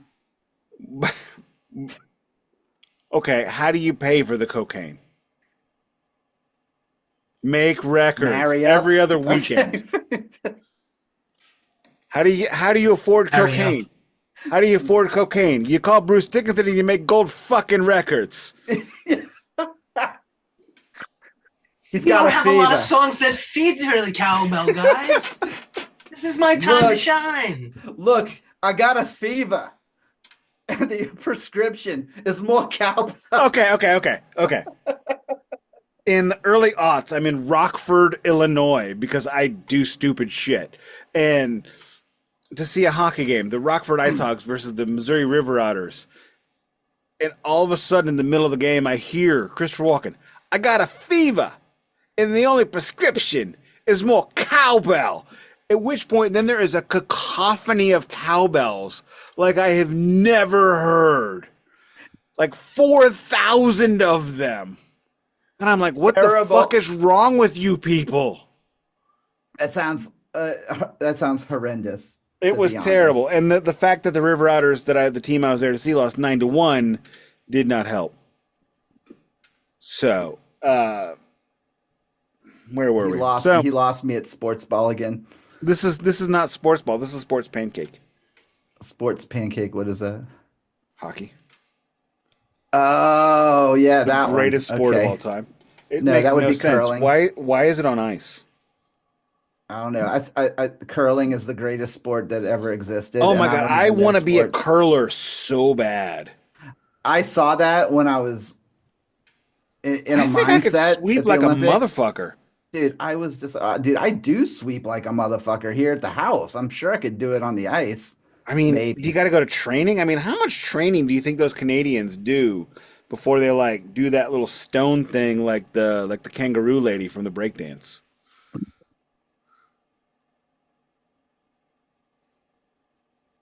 Okay, if you're laughing, that's a whole nother conversation, dude. If you're laughing, okay, please do not mute yourself because then the audience does not hear how I made you break. Okay, that's how this works. That's the whole point. I tell funny things. You're doing it again. You're laughing really hard and you're on mute. Motherfucker. I mean, was I not clear? Was there some ambiguity in the statement? Funny how? All right, so let's move on to the track by track of the greatest record released on this particular Tuesday at 2 p.m. in 1978. Side 1 starts off with Hot Blooded.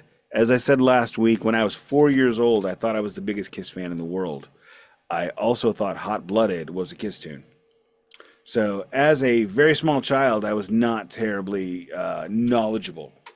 But Hot Blooded, if you want to go and meet the mayor of Bangertown, Lou Gramm and Mick Jones, you got the mayor and the deputy mayor of Bangertown right here. Thoughts, gentlemen?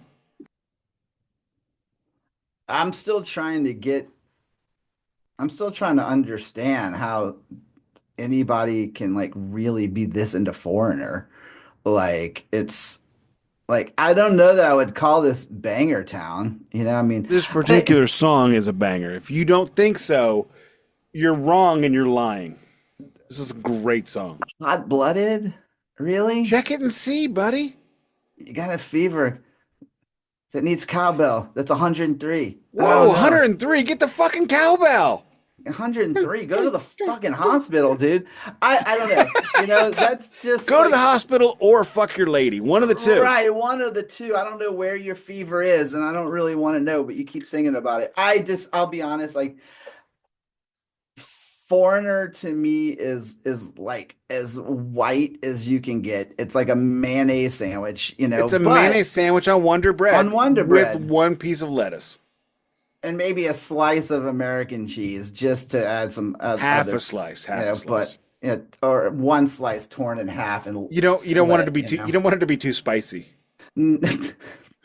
There's definitely nothing spicy about Foreigner, I can tell you that. But here's the thing: is that it is some of the most uninsulting music. Like that's the only thing I could call it. Like, and if somebody like, I mean, and it's not really a cut down. I mean, it's just that like when I listen to it, like none of it's memorable except for like the songs that have like Hot Blooded, which I've heard a gazillion times on every radio station or in the 80s and every If ad for a Hot Blooded compilation. is not memorable to you, you need to stop smoking the pots. Well, no, what I was saying was that it is memorable. Okay, Like okay. all the I'm saying, songs are just like not look, a lot memorable, of these but like songs are not memorable, but this is not one of them. We're talking about this song. but the only reason that it's memorable to It's because it's me amazing. is because of the overuse of it and everything from like, do you remember the whole like, now you can order this on 2 cassettes or 3 LPs for Oh yeah. $9.95. Oh my God. Is that Freedom Rock? Turn it up, Turn it up, man. dude. Hey man, turn it down. I can't, so like, but like Hot Blooded was like It's a one of it's a those 3 album songs. set. It would cost you $400 to get all these songs. Yeah, and you can get it COD. Oh God, I miss COD. I never did it, but I feel like we need to bring that back. Pay by check or money order. So I went upstairs with my money, my Christmas money, to buy Starcade 86, and I handed it to my parents, and they said, "You can't send these bills and this change in the mail." And I said, "But they said a money order. I'm ordering with money." They went, "No, that is not what that means. We'll order this and we'll look. We'll write a check and mail this out for you, and we'll order pizza with this $38. I spent $38 on a wrestling video in 1987. And I never did anything COD, so I really don't even remember how it worked or if it worked. I mean, like, I assume it works. I mean, they do it in Canada. do they still do it? They did like 20 years ago when I was watching Degrassi Junior High: The Next Generation. Well, and there you go. But yeah, so anyway, Hot Blooded. I don't know, like, I don't know that I could call any of these bangers, man. Some of them are Let to me Keefy are talk. just You're wrong. Let Keefy talk. You're memorable. wrong. You're wrong. Let Keefy talk. White. I agree with Don. This is the. Did you say Nick? It's a good song with Don. This is a I heard good Nick. song. It's got a good riff. It's got a good beat. Lou Gramato is a good singer. Blue Luke. How this was a huge. How they sold 5 million albums of the first one. This is 7. 7 million of this one. 7. Beyond me. Because they went to Banger Town. People needed vinyl LPs to roll. They their went to the joints. town where if you play the record, they bang you. They needed a split place to stash is- their roaches It's and their rolling papers. yeah, I needed. Yeah, I don't know. They It's a needed good a song. rolling tray. It's if you had to rank the best Foreigner songs, this is 3rd or 4th ever. There we go. Bangers. Call it what it is. Got to be honest. Really? Look, if you want to talk about Not that great. completely inoffensive, completely memorable, like hooky pop rock from the 70s, they don't have enough money for a yacht, but they're really trying to make enough money with their songs to get one. That's Hot Blooded. Mm. Track You know, 2. I All right, don't go ahead. Whatever. No. Shit on the banger, please. Please shit on it. Well, so this is the thing, though, is that like to me, I don't know if okay, so Nick, define banger for me because I feel like there's some people have different like. Okay, so I'll give you an example. So me and Dr. Lady L, my wife, we have this kind of like Hang on. What did you say for your wife? her name, Dr. Lady L. That's her. Whoa. That you no. What? That's like my deal. Lawyer wife, that's like my thing. Oh, I've been calling her Dr. Lady L since originally she was this Lady L because it was from Freaks and Geeks when when Nick is singing the song about Lindsay, and it's called Lady L, and her name's Lizzie, so I called her Oh my Lady God, L. we're referencing way too many things. Well, then when I she and then when she graduated with her PhD and got working, then I started calling her Doctor Lady L. But Well, should I anyway, say Doctor Lady Wife Esquire?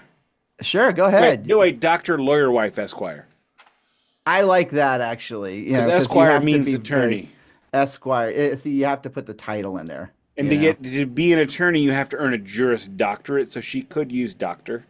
Oh, there you go. Well, so we have a rating system. Like if we hear a song, like we have, it's like good song, good song, good song, or good song, good song, good song. Okay, so that's her thing, how she keeps up with this. And so wake up, Keith. But anyway, the We're gonna outlive Keefy today. well, what I'm getting at is that she made a good point one day, is she was like, what is going to categorize itself as a good song, good song, good song? Like Hot it, blooded. no, absolutely not. But what I'm trying to say is that, like, when I think of banger, like for me, like a banger would be like, I don't know, like Dancing Madly Backwards from the Captain Beyond album. Like that's a Double fucking Vision. banger. Double Vision is like a mare, you know? Like No, no. I'm A just banger making to up me is a words. song that. Here's the greatest definition of banger I can give you. A banger is a song that you bob your head to, you tap your foot, you get some motion going, you start throwing the bows in the pit, whatever you do, start To Hot skanking. Blooded. Yeah, You're without like, even if you don't want to. Like you listen to Hot Blooded, Hot Blooded words. I don't know. The last time I heard Hot Blooded, I definitely didn't, do Was it picking today? up change, Was it today? you know? No, it You were was like supposed to listen to this today, sir. I listened I to it. listened to it yesterday. I didn't Okay, listen to fair enough. anything today Let's except move for on to the America next song. Crying. Let's move But on to the yes, next song. Blue Morning, Blue Day. Fuck this song. I'm done. I have nothing. See, I don't have anything either, but I was trying to divert from that fact by being At incredulous. least Nick didn't claim this was a 30-30-30 album, because it definitely is not. It's not so much a fact check as it is like a Riz check. But Blue Morning, Blue Day, this, was a single, is considered one of the better songs on the album. It's solid. It I can be don't need considered a this. lot of things. I don't make it true. I don't need this, but it's, I actually I have continue vague to memories front of it. load. Yeah. They continue to front load each side with the good song. Like these are the good songs. Let's put them right away on each side. Mm-hmm. Or Blue Morning, Blue Day is okay. It's probably the okayest song on this record. That's not the instrumental. Which The instrumental is called Tramotane, which is completely not pretentious, and it makes Please don't perfect skip sense. ahead in the tracks. It's a real Sorry. pet peeve. Moving on Don't skip to ahead. You're All I Am, which is a complete Mick Jones composition. If you want to hear a song about a dude that loves his lady because she's probably going to leave him, it's probably this song. So he wrote a song, mm-hmm. I wrote that song before I even met you. I think Nick skipped entirely over Don on the last song, but that's fine. Doesn't feel like Don had a lot to say about it anyway. Don had an opportunity. He said, "I got nothing." I got nothing. Moved on. That was mine. But for You're All I Am, I had great value Elton John, man. Like I just, I mean, We prefer store Target brand Elton John, Target brand. Yeah, I don't know what the Target brand is though. Can we I go? don't remember, What's the Whole Foods brand? Good and Gather. No, Whole Foods we can't afford. Oh yeah, fuck Whole Foods. And wouldn't be this fuck band whole paycheck market. Yeah. I was like, Look, lawyer wife supports me in my support of Aldi and Trader Joe's like a motherfucker. Yeah, I can't recall if the first album even has a ballad. I think there's a quasi ballad on there. Maybe on side 2, maybe one. I mean, but so that this is album their, is so forgettable. Well, this is also pretty forgettable. It's not as forgettable. It's a little better. I think they're equally. I will say, I think that the production and the playing was stepped up a bit from the first one. I know Who's why the that producer is. on this one? Did we even talk about that? So No, we didn't. But it's funny. I almost dropped it earlier because Oh, so Mick and Ian co-produced this along with a guy named Keith Olsen, whose claim to Oh, yeah. I don't know if you know who Keith Olsen is. He worked on one of Don's favorite albums, which was the first Ozzy record with Zach. But Which Keith that is Olsen, one of my favorite Ozzy albums. I have that Absolutely. on promo vinyl. what Keith Mm. Olsen is known for is he discovered Buckingham Nicks and ended up introducing them to Mick Fleetwood and then producing the first Fleetwood Mac album with Buckingham and Nicks on it. I saw a So Buckingham Nicks record in the wild a couple weeks ago. I you did left not it. buy it. You left it. That's like $100. I'm not gonna spend $100 on something that I don't even. I mean, I don't know. And it's got Uh, such a sexy cover. oh, they're naked. They're naked and airbrushed. It's so They're fucking hot. they're naked. It's pretty. She has Uh, all her teeth oh, too. Luke held. Oh God. Okay, I know you're in the Sata, but come on, man. Come on. I went to the South. They say y'all. They like to take out two letters and put an apostrophe. So I'm like, hey, I'm in the Sata. Can I get some spa? I was told one time when I went to North Carolina, They probably you're not understood you. you're not in the South. I'm like, bro, there is a NASCAR car in my hotel parking lot revving up right now. If this shit ain't the South, there ain't no such fucking thing. Also, onto the record. John Caldoner was credited on this record.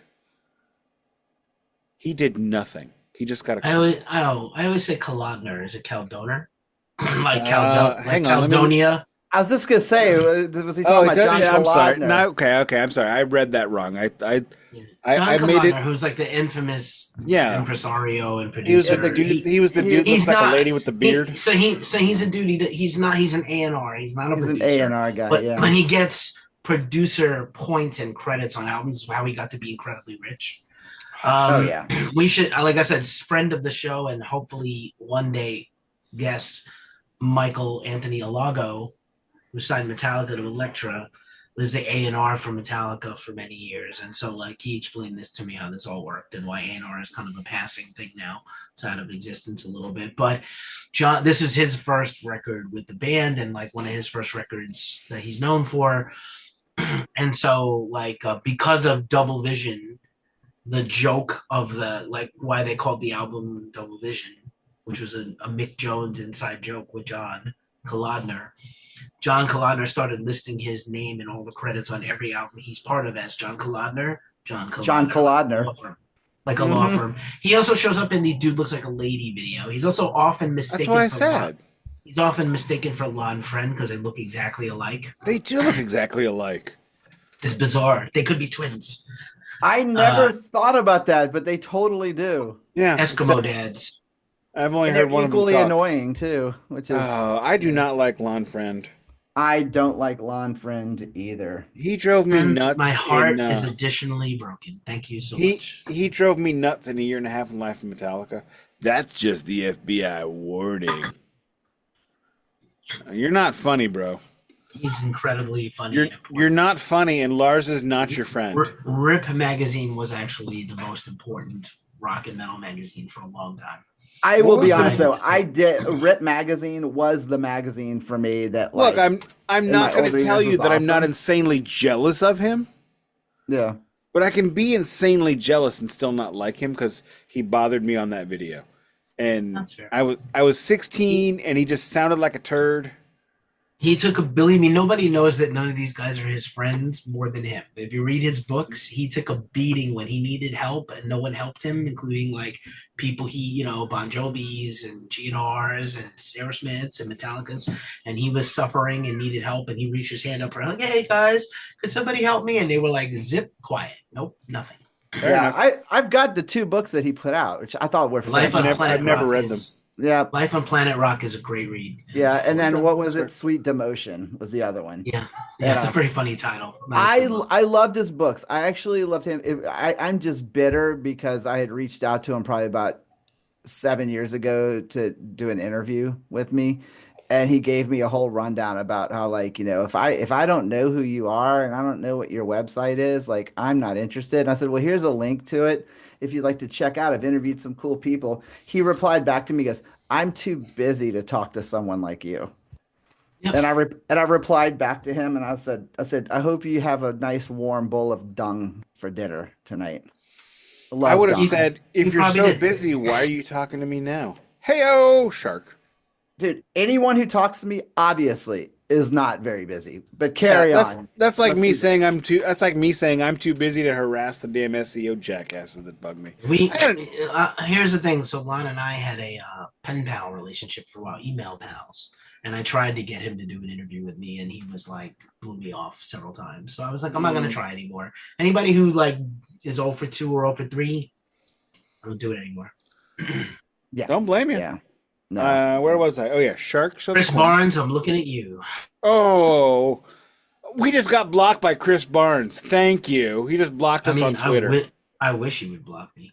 Did he really? Like, No, it's a joke. Do you not know that joke? No. It was like a thing like 5 years ago where he just like, if you mention him, he would block you. So like, was that around the time he did that car commercial and everybody was like fucking like I don't know. Remember that? He did like a used car commercial. No, I don't know. I don't know anything about that. But it was just, it was I'm Chris constantly. Barnes, 16 under. When I need a car, I go to this. Oh my God, no! Was that like a local thing? It was. It was like, you'll have to find it. It's well, you know what? I mean, hysterical. I'm sure Chris Barnes from 6 Feet Under isn't pulling down six figures on those record sales of 6 Feet Under. I mean, even Carcass in their heyday isn't going to pull that down. So no, I totally. It's like Trent from Daria, man. You know, you got to write a jingle for the used car dealership sometimes. It's fine. But I had no idea Chris Barnes was such a stickler, though. But yeah, he would like constantly. They were like everybody on all the metal dudes on my timeline were like blocked by Chris Barnes, blocked by Chris Barnes, blocked by Chris Barnes. I didn't get blocked, but now we're blocked by Chris Barnes. I am mentioning like Twitter shit from 2017 because he has spent 30 minutes on 3 songs. Let's move it over. All right, moving on. Back where you belong. Bland and inoffensive mayonnaise sandwich. Who needs Mick Jones singing? Not me. Not on No two of one these needs tracks. Mick Jones singing. Why did he decide to sing lead on? I don't know. That's why Blue Lou is there to sing the shit. Don, any thoughts on Back Where You Belong? That was my first thought. Was that like that's a real big pet peeve of mine is when someone is in a band, when a band has a great singer and then someone is like, I should sing this one, and then you're like, really? And then on top of that, he sings like a guitar player. Oh, he totally sings like a guitar player. You know, I mean, it could be worse. He could sing like a drummer. I mean, like, is he singing like Joe Perry or like Eric Clapton? No, Eric Clapton is a singer who plays guitar. Singing like a guitar player is the guitar player that never sings. Bruce Kulick, friend of the show, looking at you. He's not a friend of the show, but my God, I wish he would pay attention to me. If you listen to BK3, he like sings the whole thing. It's a great record, but you know what? He sings like a guitar player. He don't sing like a singer.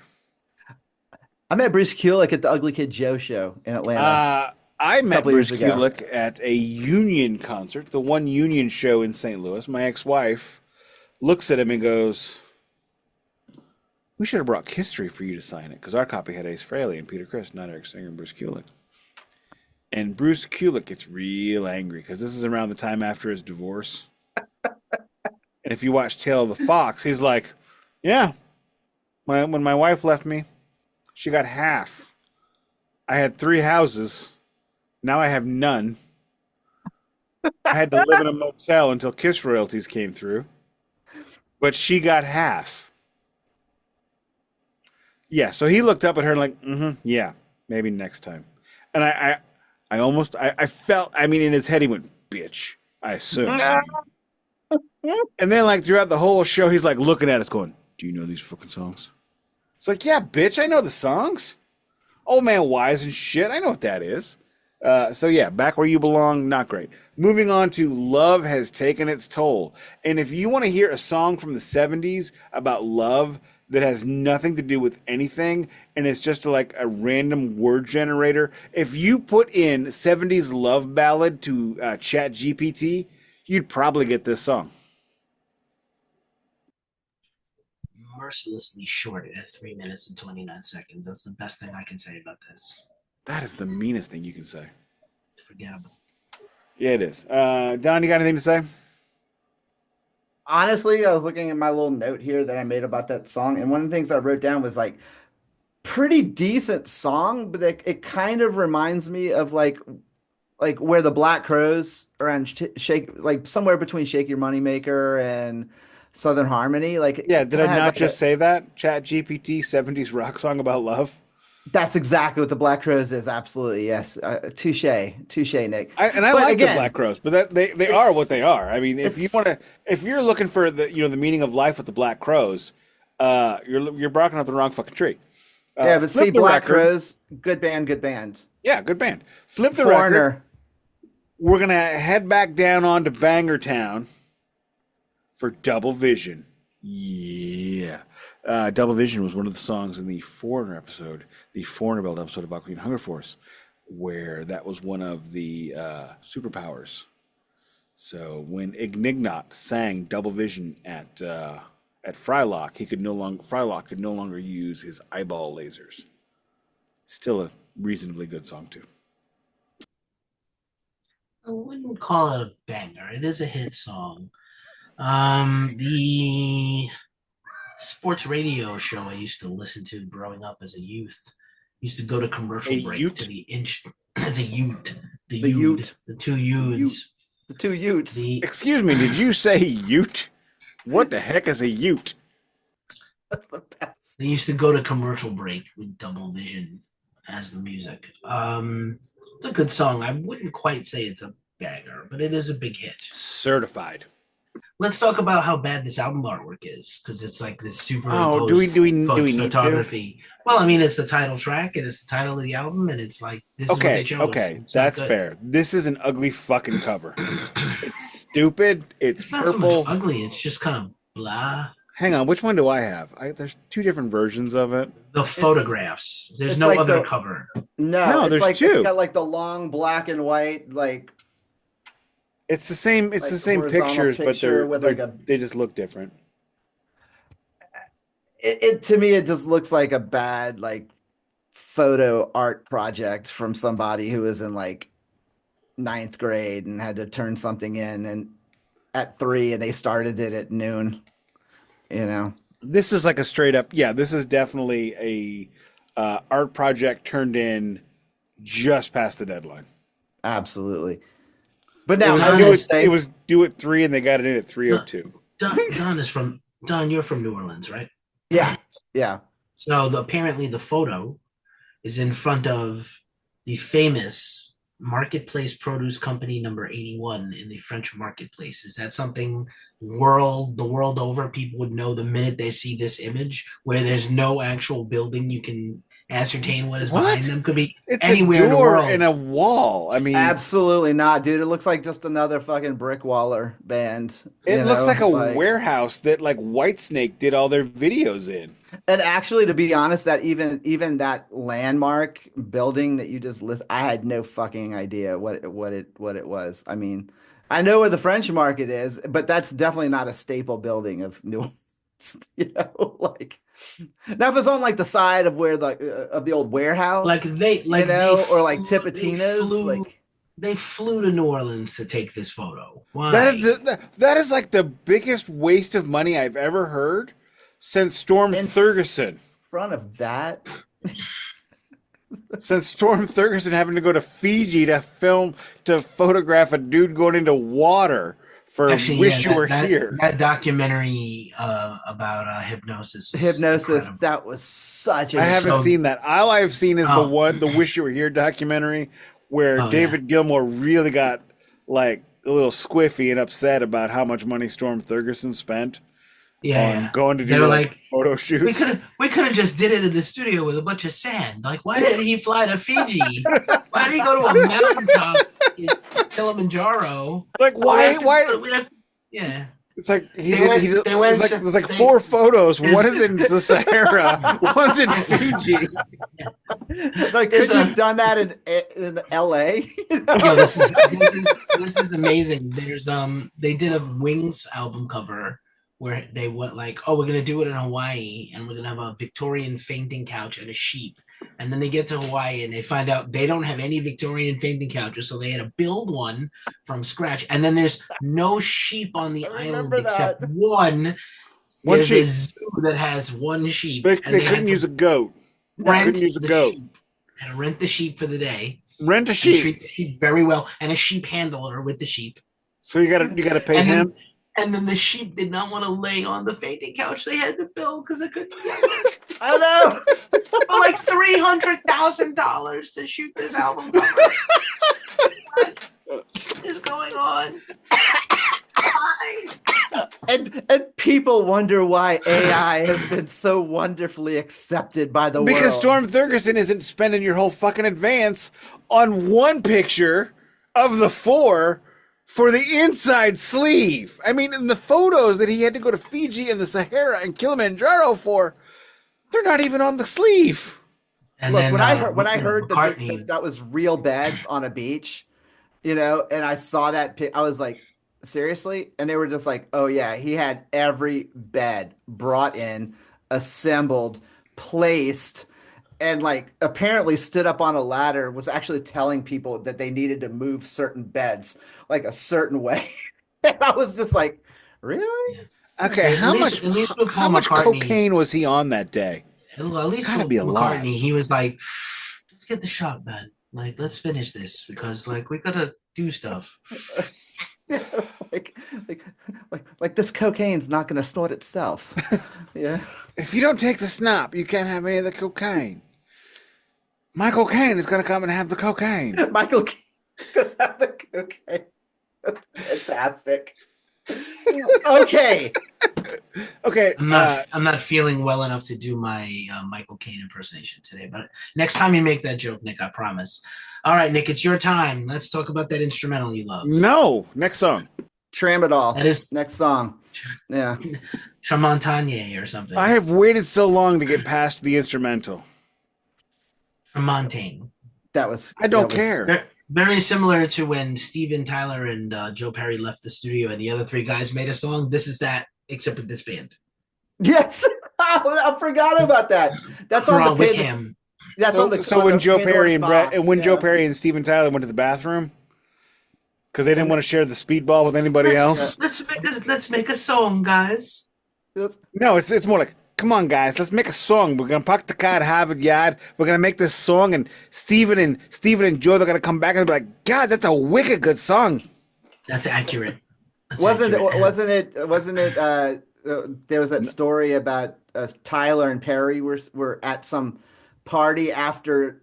I think it was after Toys in the Attic was recorded, and they hadn't come out or anything yet, and they were playing "You See Me Crying," and Tyler was like, "That's a fucking great song," and they were like, "That's yours." He had no recollection of recording "You See Me Crying." If you want to talk about Steven Tyler's drug use, the best line I can use is from the Aerosmith biography "Walk This Way," when Joe is now dating the lady that became Joe's wife. I don't remember her name, Elaine or something. I want to say. Was it the one that was in the videos? I don't know. She Like was Billy this... something or No. Oh, That was the okay. second wife. This is his first wife. Okay. And he said the issue was I was the one doing all of Joe's drugs. Now she was. It's a major problem. That's amazing. That's what he said. Okay. I have waited so long. Does anybody remember this song? I assume it's on the record because it's in the list. Again, Mick Jones, why are you singing this? Doesn't matter what the song is. That's why I don't remember it. Mick Jones, shut up.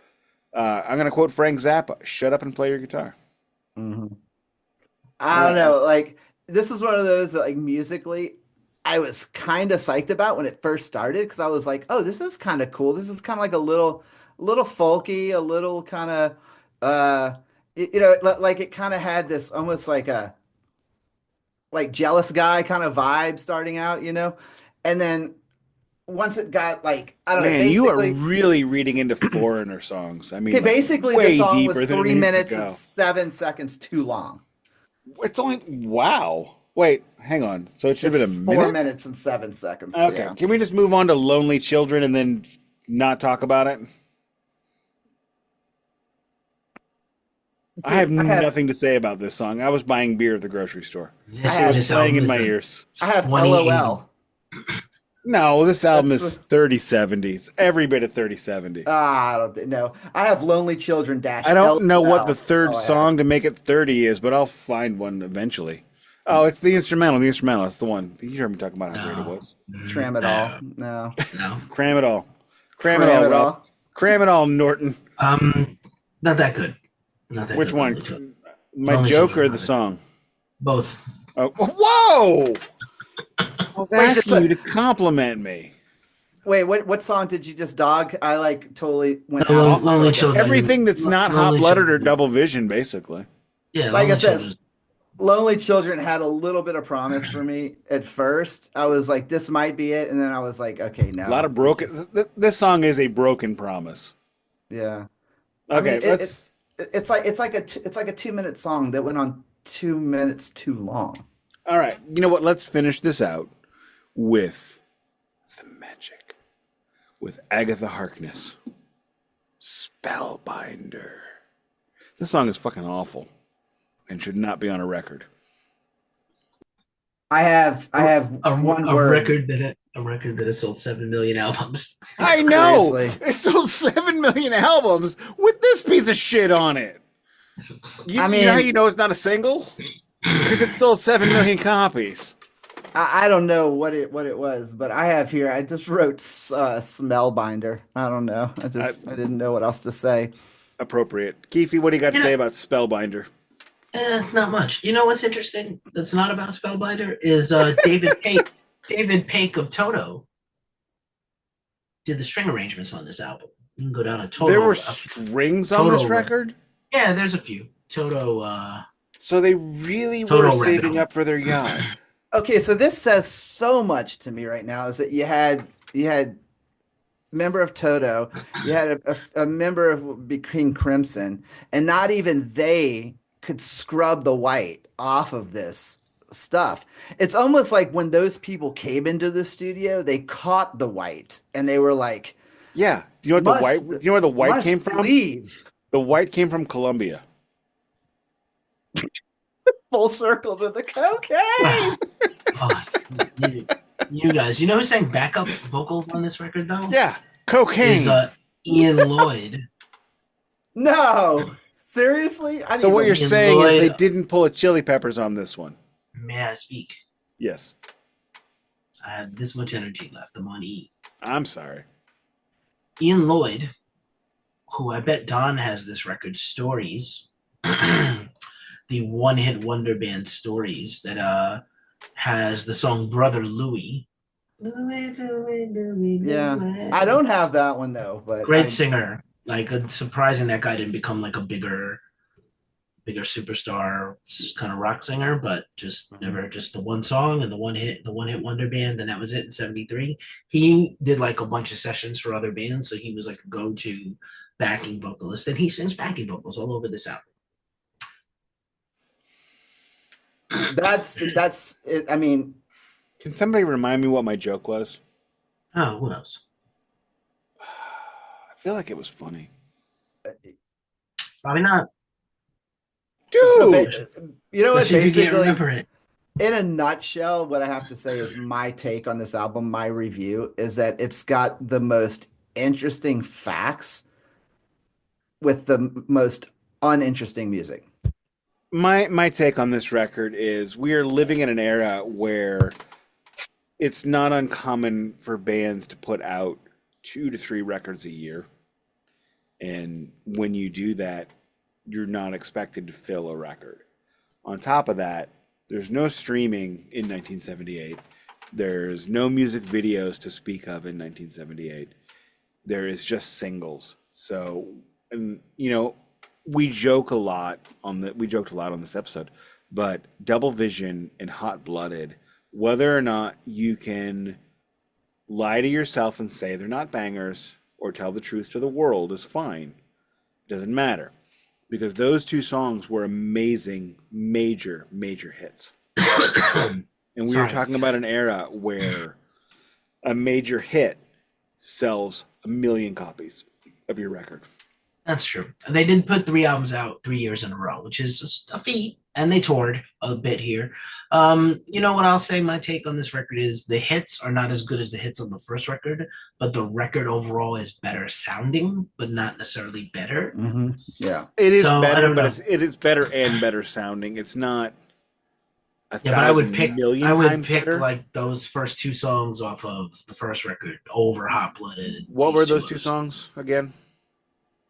Feels like the first time. Way better than any of these. That is a great song. That is a great song. It's better than these 3 songs. Come on. I'll give you that. Wait, did we pick a third one? I mean, I was just joking when I said the instrumental. I mean, well, Blue Morning, Blue Day was a single, like a hit. I don't remember that. I don't even remember that song right now. Yeah, I don't even remember. Yeah, but okay. Yeah, I mean this. I mean, as we have mentioned many times so far in this series, in 2 episodes, this is like it's the whitest of white bread. By the way, the live re-release, sorry to interrupt, the re-release of this on Rhino had like a live version of Hot Blooded and a Blowfly cover song live that the band used to do. That's inherently better than any of this. Like, why isn't that on here on the record proper? Why didn't they do that? Exactly. You know Blowfly? You know Betty? Nope. Clarence Reed, Blowfly, and Betty Wright, the no, singer? Sir. No. Often copied R&B singers, often imitated and copied in rap from the R&B glory days. Anyway, sorry, Nicholas. Continue your wrap up. I think it's my turn to take us home, but I'm so spent. Do you want me to do it? I'll take it. I can do it. Do you have anything else? No, I got nothing else. All right. I'm sorry, America. I'm sorry about all this. Don doesn't get to talk anymore. Mute Don. No, I'm not going to mute Don. That's mean. Don's wonderful. Don's putting up with us. We asked for Don, but Don didn't ask for this. Don demanded this. I was getting message after message. Nick, I want to do a foreigner series with you. This was a joke. Like, no, that's not what happened. And if that's the case, then that means we're going to end up doing like a 5-part series on cocaine. No, we've already done that series. Okay. It was the Red Hot Chili Peppers. It was also Black Sabbath. Also Black Sabbath. Also Aerosmith.